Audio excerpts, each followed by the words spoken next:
मेरा नाम फूलन देवी है, लोग बैंडेड क्वीन के नाम से जानते हैं। और हमें पता नहीं था कि इतना संघर्ष करने के बाद हम जिंदा रहेंगे और आज आप सबके बीच में भी पहुंचेंगे, इतना मान सम्मान भी हम पाएंगे, ये हमने कभी नहीं सोचा था। 4 साल हम जंगल में भटके।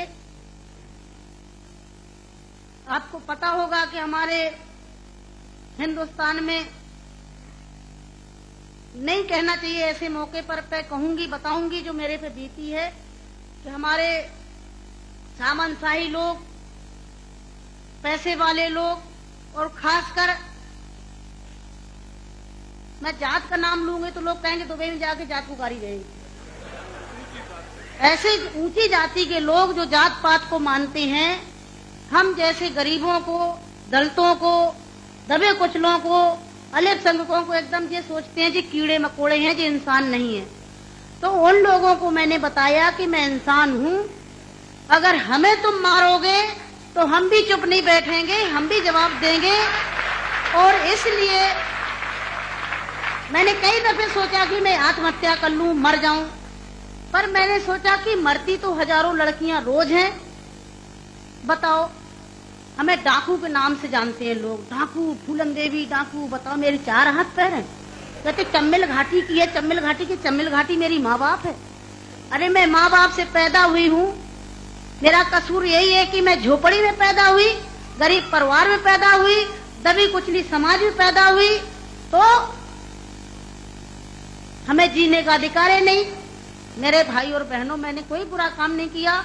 मैं तो वहां भी मंच पे बोलती हूँ, अब्बू भाई के साथ में तो कई सभाएं हुई हैं, बहुत बड़ी बड़ी सभाएं हुई हैं, कि मैंने कोई बुरा नहीं किया है।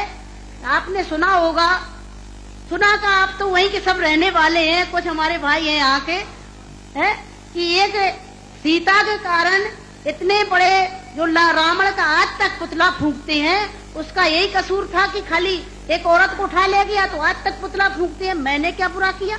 मेरे साथ भी ऐसे रावणों ने अत्याचार किया, मैंने उन रावणों को जवाब दिया। फूलन देवी को डाकू है, डाकू है।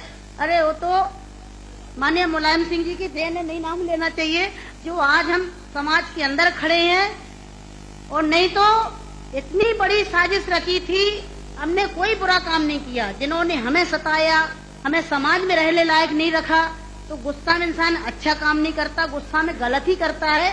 और जो कुछ भी हुआ, अच्छा और बुरा सबक सिखाने के लिए कि हम जैसी बहन बेटियों के साथ अन्याय अत्याचार करोगे तो कोई भी महिला घर से बाहर निकल के और अपने अधिकारों की लड़ाई लड़ने के लिए मैदान में खड़ी हो जाएगी। तो मेरे भाई और बहनों, हमें तो डाकू घोषित कर दिया। जब मैं चुनाव लड़ने जाती हूँ तो सब एक ही भाषण रहते हैं, किसी के और कोई भाषण नहीं रहते हैं। बताओ, मैं डाकू दिखाई देती हूँ? क्या होता है डाकू? है, तुमने हमें सताया, हमें लूटा पीटा। डाकू तो वो बेईमान जो हम जैसी महिलाओं को लूटते पीटते हैं। तो मेरे भाई और बहनों, 4 साल में जंगल में भटकी, 11 साल में जेल में रही, और जेल में भी हमें पागलों के साथ रखा गया था। अच्छी जगह नहीं रखा गया, जहीं पागल महिला थी, पागल महिलाओं में रखा गया था। 11 साल तक हमें जेल में रखने के बाद कोर्ट में पेश नहीं करा गया। और जब जेल से छोड़े गए तो बहुत बड़ा हमारे हिंदुस्तान में तूफान आया, इतनी बड़ी डाकू को छोड़ दिया गया, बहुत बड़ा अन्याय हुआ।